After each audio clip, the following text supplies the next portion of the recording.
3장 14절부터 17절까지 말씀드리겠습니다. 제가 공독하도록 하겠습니다. 여호수아서 3장 14절부터 17절입니다. 백성이 요단을 건너려고 자기들의 장막을 떠날 때에 제사장들은 언약궤를 메고 백성 앞에서 나아가니라. 요단이 곱씹 거두는 시기에는 항상 언덕에 넘치더라. 궤를 맨 자들이 요단에 이르며 궤를 맨 제사장들의 발이 물가에 잠기자 곧 위에서부터 흘러내리는 물이 그쳐서 사흘안에 가까운 매우 멀리 있는 아담성 변두리에 일어나 한 곳에 쌓이고 아라바의 바다 여매로 향하여 흘러가는 물은 온전히 끊어지매 백성이 오리고 앞으로 바로 건널세 여호와의 언약궤를 맨 제사장들은 요단 가운데 마른 땅에 굳게 섰고 그 모든 백성이 요단을 건너기를 마칠 때까지 모든 이스라엘은 그 마른 땅으로 건너갔더라. 아멘. 오늘 본문 말씀은 여호수아가 200만 명이 넘는 이스라엘 백성들을 이끌고 가나안 정복의 첫 고비 요단강을 건너가는 과정이 나타납니다. 여호수아는 과연 이 수많은 백성들을 이끌고 어떻게 요단강을 건너갈 수 있었을까요? 오늘 제가 읽지 않았지만 여호수아서 3장 1절에 보면 여호수아는 아침에 일찍 일어났다 이렇게 기록되어 있습니다. 사실은 이 얘기는 무슨 말이냐면 여호수아는 지도자로서 엄청 성실한 사람이었다는 것을 보여줍니다. 사실 하나님의 지도자들은 항상 아침을 삽니다. 해가 중천에 떠오르는데도 정말 어부적거리고 침상에 누워있고 이런 게으른 데에는 절대로 훌륭한 리더가 될 수가 없죠. 지금까지 이스라엘은 가나안 정복 전쟁의 첫 번째 목표가 여리고성이었는데 여리고성으로부터 약 14km 떨어진 시딤이라는 곳에 진을 지고 있었습니다. 그곳에서 여호수아서 2장 1절에 보면 여리고성으로 2명의 정탐꾼을 보냅니다. 그리고 거기서 기생 나합을 만나고 그리고 성의 정세를 다 보고 그리고 3일 만에 돌아왔어요. 그때 여호수아에게 뭐라고 보고하냐면 여리고성 사람들이 이미 전의를 상실했다는 거예요. 하나님의 군대가 온다는 소식에 공포에 질려서 전의를 상실했다라고 보고를 합니다. 그랬더니 여호수아는 즉시 전 이스라엘 백성들에게 행군 명령을 내렸습니다. 시딤에서 요단강까지 14km거든요. 지체 없이 이동을 단행한 것입니다. 이 말은 무슨 말이냐면 여호수아는 자신이 지도자로서 무엇을 해야 하는지를 알고 있었고 그것을 머뭇거리지 않고 실천에 옮겼습니다. 그는 행동하는 사람이었죠. 하지만 무모하진 않았어요. 2명의 정착군들을 여리고성에 보내서 사전 점검을 하고 여러 가지 필요한 준비를 갖춘 다음에 때가 되자 지체 없이 움직인 것입니다. 사실 우리 지도자에게는 이런 균형 감각이 필요해요. 철저히 준비하지만 때가 되면 지체 없이 움직이는 결단력의 그 균형 감각이 있어야 한다는 것입니다. 자, 200만 명이 넘는 이스라엘 백성들 요단강까지 이동하는데 아마 하루 이상 걸렸을 것입니다. 마침내 요단강가에 도착한 이스라엘 백성들 거기서 자진을 치고 3일을 보내요. 원래 여호수아가 거기서 3일을 더 보냅니다. 그래서 6일간의 준비 기간을 보내는데 이 연장된 3일 기간 동안 6일 동안 여호수아는 무엇을 했을까? 여러분 여호수아 1장에 보면 너는 좌우로 치우치지 말고 뭐라고 얘기해요? 하나님의 말씀을 묵상하고 지켜라 이런 말씀을 하잖아요. 그래서 이 여호수아는 분명히 성경에는 기록되어 있지 않지만 하나님과 깊이 교제하는 시간을 가졌을 것입니다. 그리고 하나님의 명령을 기다리고 있었을 거예요. 자기가 지금까지 수집된 모든 정보들 다 손에 들고 그리고 하나님 앞에 거울을 놓고 침묵하며 기도하며 묵상했을 것입니다. 사랑하는 하나님의 성도 여러분, 우리 성도님들은 어떤 일을 앞두고 있을 때 묵상과 기도를 통해 하나님의 뜻을 올바로 깨닫는 일에 얼마나 시간을 기울이고 있습니까? 자신의 판단과 생각을 따라서 하나님보다 먼저 했다가 실패와 좌절을 경험한 적은 없습니까? 가장 중요하고 바쁜 때일수록 우리는 오히려 잠잠히 기다림으로써 하나님의 명령을 받으려는 그 여호수아의 자세를 한번 보시기 바랍니다.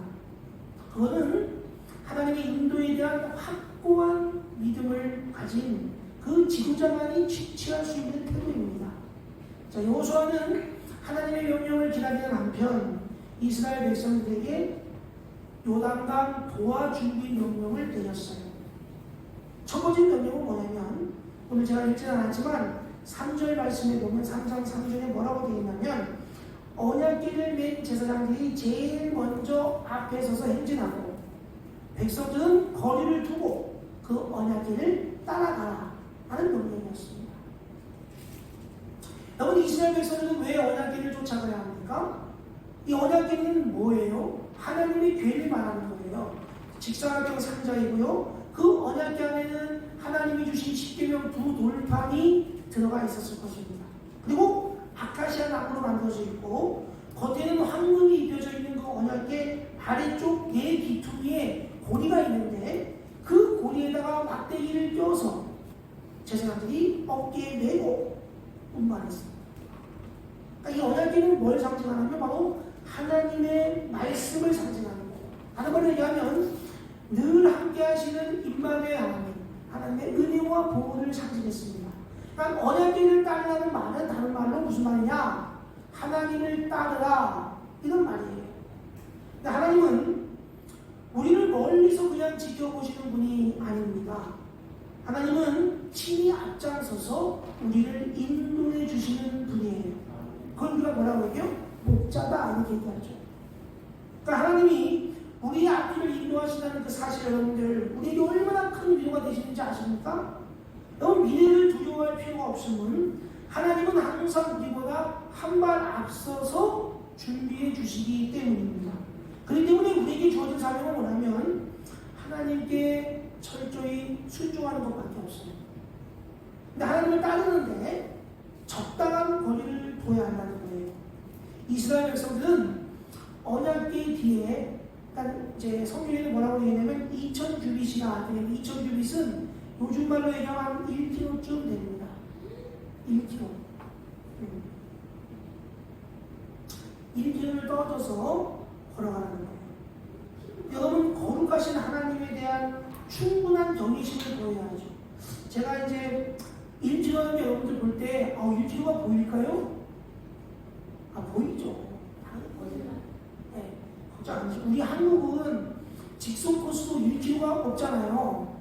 한국 땅은 1km 도 이렇게 그 터널 같은 것도 보면 이제 3km짜리 터널, 4km짜리 터널 이렇게 있는데 직선 코스도 이렇게 1km짜리가 별로 없는데 이렇게 보면 1km가 충분히 보여요. 우리 한국 우리를 보면.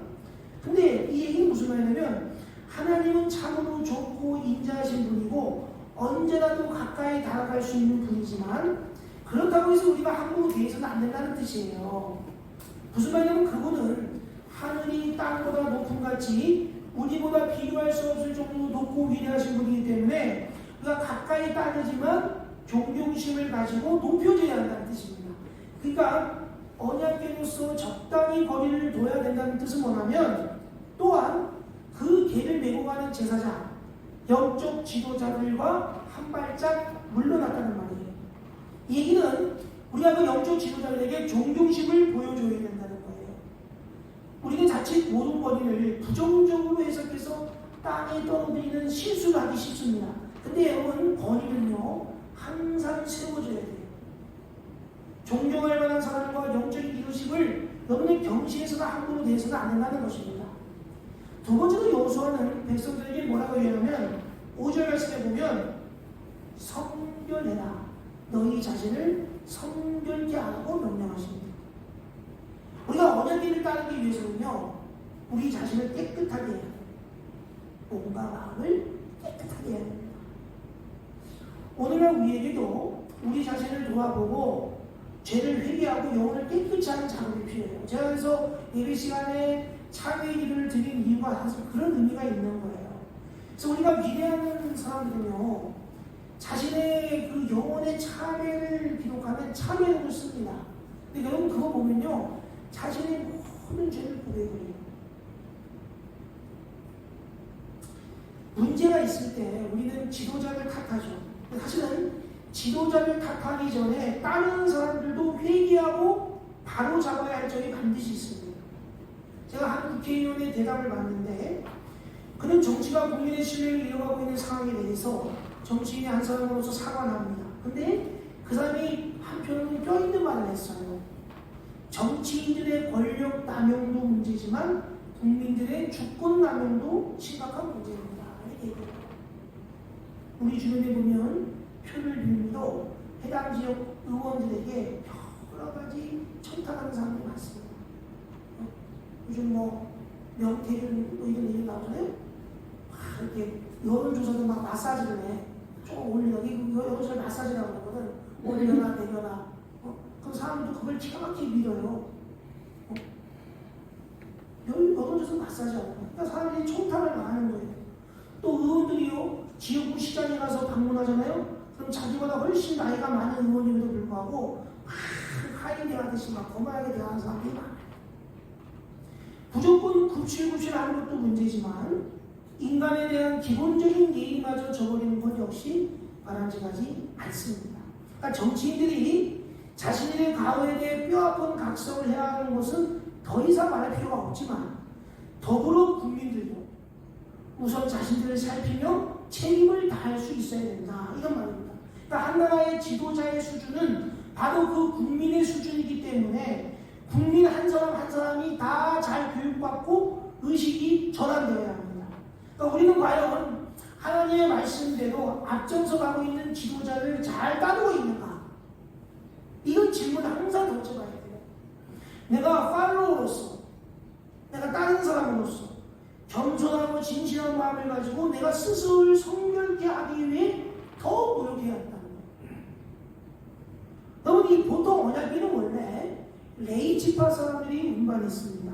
원래 그렇게 돼 있어요. 근데 오늘 본 말씀에 보면 그 역할이 영적 지도자들인 바로 제사장들에게 맡겨진 것을 볼 수가 있습니다. 그것은 바로 요단강을 건너가는 일이 그만큼 중요하기 때문이에요. 그것은 하나님의 엄청난 기적과 약속의 성취가 이루어지는 일이고요, 민족의 운명이 걸려있는 역사적 사건이었습니다. 그렇기 때문에 이처럼 영적 지도자는 정말 중요한 상황 가운데서는 하나님을 붙잡고 직접 나서야 됩니다. 어떤 일에서는 그 누구에게도 맡기지 못하고 지도자가 직접 감당해야 될 몫이 있는 법이에요. 자, 그래서 언약궤가 백성들을 인도해야 됐기 때문에 언약궤를 맨 제사장들 역시 백성들보다 앞서 나가야 했습니다. 그리고 그 길을 약 1km 떨어져서 백성들이 그 모습을 똑똑히 볼 수 있어야 했습니다. 여러분, 영적 지도자는요, 백성들보다 먼저 앞서 나가야 되죠. 영적 지도자가 돌격 앞으로! 자, 군인들이 주대장이 돌격 앞으로! 그러는 거 치면 너희들 먼저 와! 난 뒤따라갈 테니까. 이름은 다 주대장이 총맞죠. 평상. 본인은 명령만 내려놓고 부하들을 죽음에 몰아넣는 사람이 아니라는 거예요. 세상의 군주들은 자기의 생명을 지키려고 부하들을 전쟁에 죽음조도 보내지만 예수님은 어떠셨어요? 자기의 백성을 살리기 위해서 가장 먼저 십자가에 달려 돌아가셨습니다. 영적 지도자는 앞장서 희생하고 먼저 가서 길을 만드는 사람이에요. 더불어 영적 지도자는 어떤 사람이냐? 하나님의 말씀을 가장 가까이 해야 합니다. 단순히 용감하게 제일 먼저 나가는 것만으로는 충분치 않습니다. 여러분은 방향 없이 속도만 내잖아요? 그러면 낭패를 볼 수 있기 때문인 것입니다. 그러니까 내가 방향을 잡았어요. 방향을 잡기 위해서는 하나님의 음성의 귀를 기울여야 합니다. 내가 언약을 메고, 즉 하나님의 말씀을 품고 가장 먼저 나가야 했다는 말은 무슨 말이냐면 하나님의 말씀에 언제나 귀를 기울여 넣어야 한다는 거예요. 여러분, 진정한 지도심은 어떤 사람이냐? 하나님의 말씀을 가슴에 품고 성공해서 사람을 인도하는 것입니다. 여러분, 기도의 길이 얼마나 고독하겠어요? 얼마나 외롭겠습니까?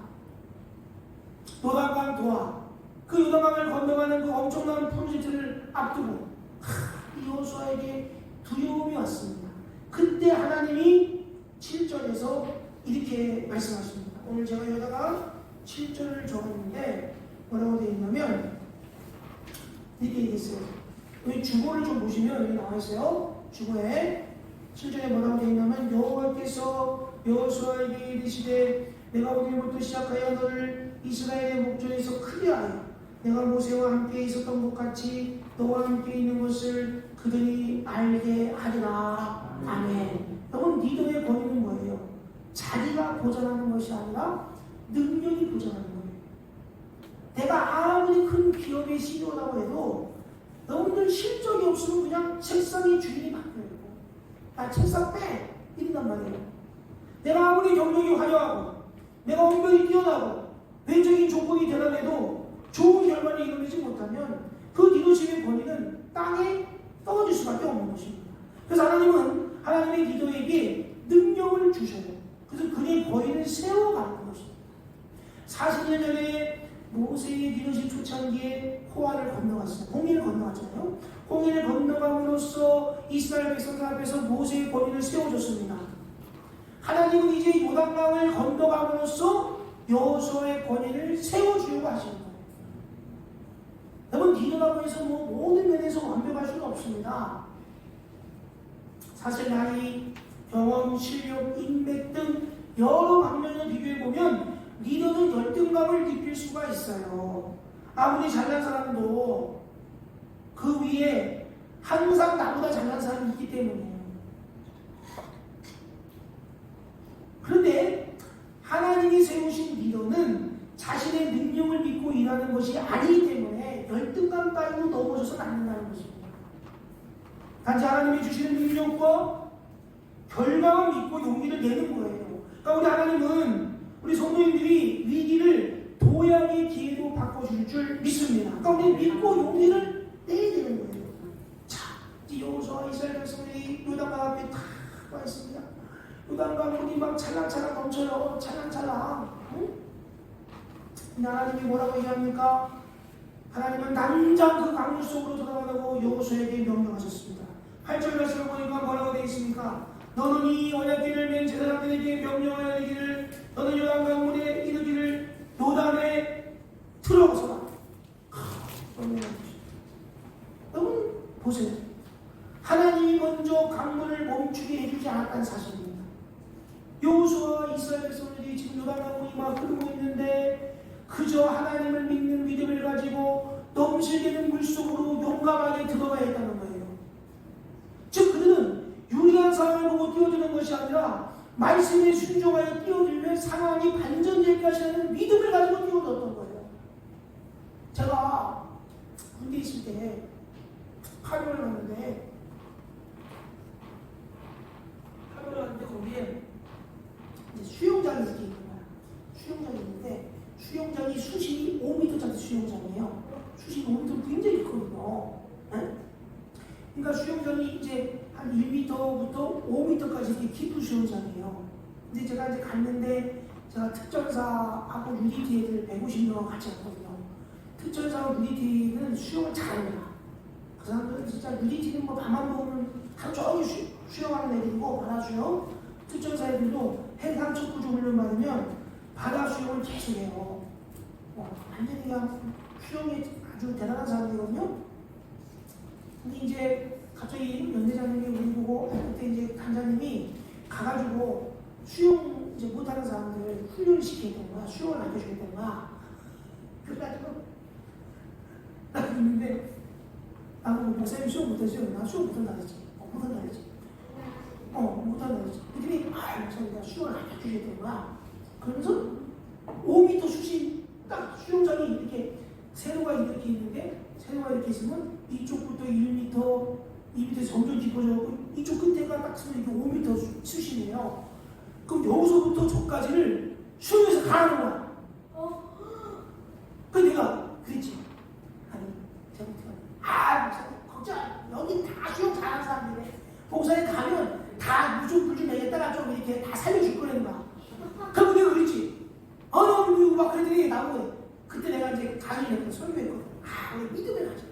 여러분들 여러분 믿어야 된다. 막 설교했거든. 그랬더니 목사님 믿음을 가져라면서요. 아니 여기 있는 사람 믿어야죠. 저를 믿고 여기 다 믿으라면서요. 하나님을 믿는 분이 그걸 못해요. 믿음을 가지고 이러는 거야. 그럼 내가 그때 딱 이런 마음 생각한 거야.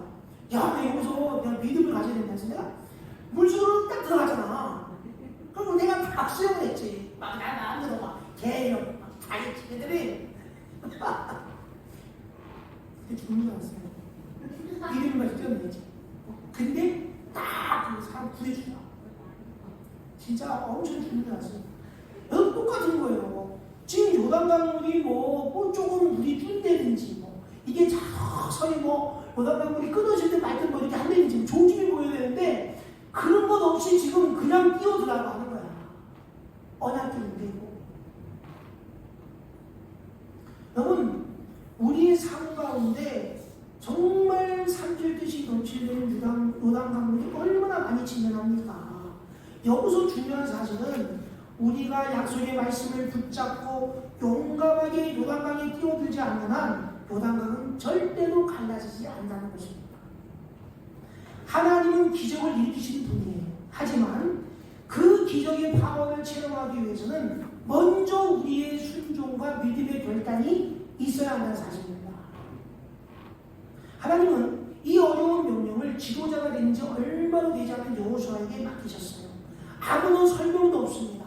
자세한 대책도 없어요. 그냥 요단강으로 뛰어들 것을 백성들에게 명령하고 있는 것입니다. 여러분 정말 무모한 일이에요. 제가 그 5m 수영장에 뛰어든 것과 똑같은 거예요. 그런데 이런 무모함에 가까운 일을 스스로 결심하고 행하는 것도 어려워요. 지금 다른 사람도 아니고 밑에 200만 명의 사람들이 요구한다는 것, 그 리더들에게 얼마나 힘든 일이었겠습니까? 여러분 대중의 비위를 맞추는 지도자를 많이 있습니다. 요즘 민주주의가 오염되어서 지도자들이 대중의 비위에 맞추게 급급하다가 나라를 망치는 경우가 너무 많아요.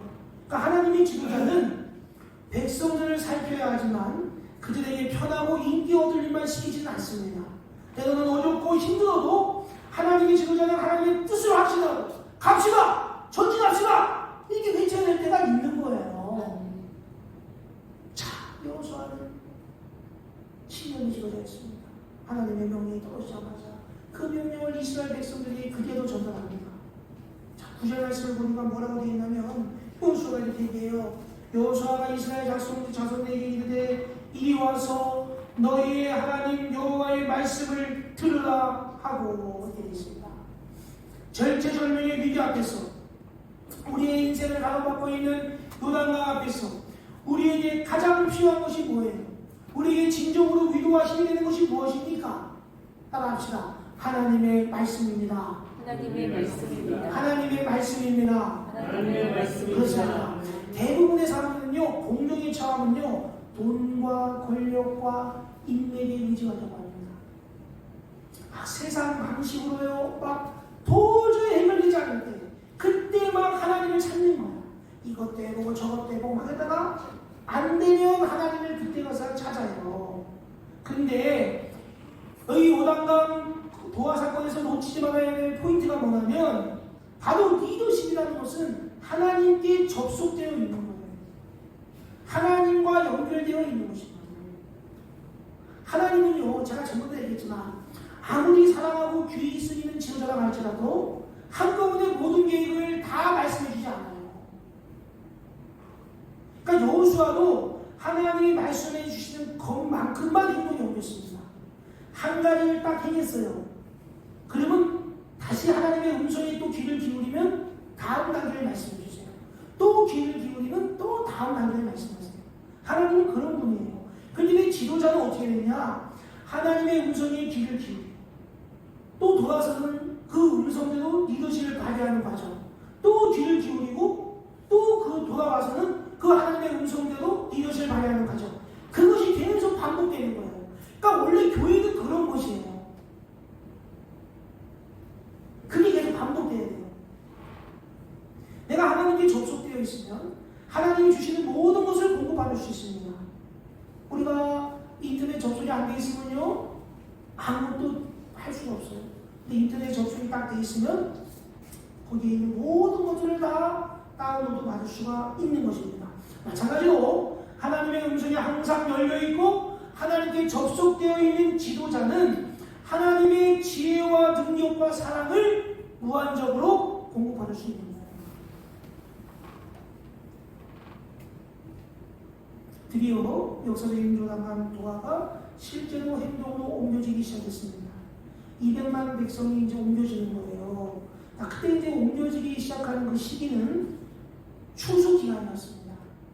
그러니까 달력으로는 3, 4월 정도 됐는데 이스라엘 계절로 따지면 그때는 겨울이지만 우기입니다.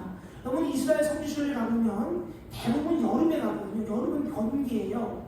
근데 겨울에 가면 우기기 때문에 너무 좋다는 거야. 3, 4월 달쯤에 가면 이스라엘이 다르대요. 저도 이스라엘 성지순례는 6월달, 7월달에 한번 갔었고 9월달에 한번 갔었는데 3, 4월달에도 가면 너무 좋다는 거예요. 근데 그게 왜 그러냐면 요단강의 그 원천이 되는 게 헬몬산인데 그 헬몬산의 만년설이 녹아서 내리는 기간이에요. 그러니까 요단강의 상수원이 갈릴리 호수인데 갈릴리 호수가 가장 물이 많이 불어나고 또 요단강에 또 물이 가장 많이 불어나서 요단강 물이 엄청 많이 불었다는 거예요. 지금은 요단강 물이 많이 말랐죠. 지금 전반적으로 전 세계가 가뭄이잖아요. 근데 요단강 물이 진짜 많을 때는 폭이 30m인데 이때는 수심이 막 3, 4m 막 길어지고 그리고 무려 30m가 1.6km로 불어난다는 거예요. 엄청 긴 거예요. 그러니까 제가 봤을 때는 5m 수심은 아무것도 아닌 거야.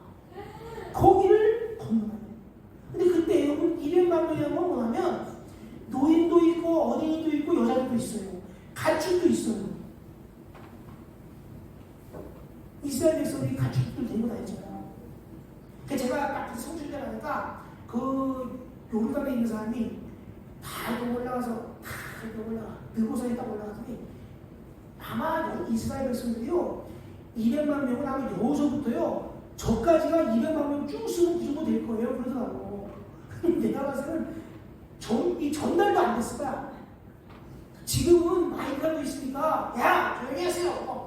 마을 이장입니다. 좀 들으세요. 이렇게 되는데 그때 200만 명은 듣지도 않았을 거야. 통제도 안 됐을 거야. 여기서도 황명도 이장이 말씀합니다. 이장입니다. 이거 들으세요. 이게 다 방송하더라고. 여기 신분이 오실까고. 근데 200만 명은 아마 얘기하고 듣지도 않았을 거야. 근데 이런 능력받기 일이잖아요. 정말 불가능한 일이에요. 리더에게는요 사실은 이런 절체절명의 위기가 언젠가는 찾아옵니다. 도무지 인간의 상식과 경험은 해법이 보이지 않는 거대한 벽이 있단 말이에요. 이것을 어떻게 넘어야 한단 말입니까? 자, 여호수아에는 선택지가 없어요. A냐 B냐 이거는 여기 있는 사람들에게 해당되는 말입니다. 40년 동안 지금 먼지 주섬이를 목숨을 걸고 광야를 지나서 왔어요. 이제 요단강을 건너가는 것밖에 없어요. 자, 그런데 언약궤를 뺀 제사장들이 흐르는 강물 속에 발을 딱 담그는 순간 놀라운 일이 벌어져요. 요단강물이 쫙 갈라지면서 순식간에 벽이 생기고 양쪽으로 쌓이는 것입니다. 아무리 범람하는 요단강물이지만 무에서 말씀으로 유를 창조하셨던 그 하나님이 천지를 말씀으로 창조하셨던 그 하나님의 능력 앞에서는 결코 문제가 될 수가 없었다는 것입니다. 여러분 상황이 얼마나 어려우냐 이게 아니라 누가 해가느냐 이게 문제예요. 아무리 어려운 문제도 천재가 손을 내면 문제가 풀리는 것처럼 건너기가 아무리 불가능해 보이는 요단강도 하나님이 손을 내시면 건너는 줄 믿습니다. 아멘. 우리의 최악의 상황, 너무 어려운 상황, 절체절명의 상황, 바로 그때 하나님은 시작하십니다. 그때 하나님의 능력이 나타나고 그때 우리의 믿음이 필요한 때인 줄 믿습니다. 아멘. 자, 그럼 어떤 사람은 그래요? 요단강이 갈라진 사건 자연적 선상 아니에요? 이렇게 얘기해요. 근데 여기 보면 히브리어의 마른 땅이라고 기록되어 있습니다. 이 마른 땅이라는 말은 사막같이 바짝 말라버린 땅이에요. 그러니까 하나님께서 지금 장마철로 막 물이 막 넘칠넘칠되는 곳을 바짝 말라. 가축이 넘어가지. 여러분들 질풍질풍한 지름 땅, 갯벌 땅 거기 지나가다 보면 가겠어요? 근데 바짝 말라. 자, 제사장들이 언약궤를 딱 내고 제일 먼저 강으로 딱 들어가자마자 강물이 갈라졌습니다. 그리고 그 길로 모든 백성이 길을 건너갈 때, 강을 건너갈 때 제사장들은 강 한가운데 계속 서 있어만 했어요. 이게 무슨 말입니까? 제사장들이 어깨에 언약궤를 딱 메고 서 있으면 그 사이를 200만 명이 다 지나가야 돼요. 어땠을까요? 한번 상상해보세요. 떨림과 기쁨으로 막 강을 건너는 백성들의 표정이 어땠을까요? 막 흥분하고 자랑스럽지 않겠습니까? 그리고 막 악수도 하고 껴안고 막 그랬을 거예요. 그러면서 그들이 이런 말을 했을 겁니다. 우리는 하나님의 백성입니다. 하나님이 우리를 위해 요단강을 가르고 길을 내셨습니다. 우리는 기적의 한복판을 가고 있습니다. 이렇게 외쳤을 것입니다. 한번 해보겠습니다. 우리는 기적의 한복판을 가고 있습니다. 그런데 이런 고백이 나와야 돼요. 아멘. 여러분, 그런 기쁨에는 수고와 헌신이 있는 것입니다. 여러분, 200만 명이 넘는 사람들과 수많은 가축들, 또 진차들 끌고 가는데 얼마나 시간이 많이 걸렸겠어요. 세상에서는 그 기간 동안 계속 언약궤를 올립니다.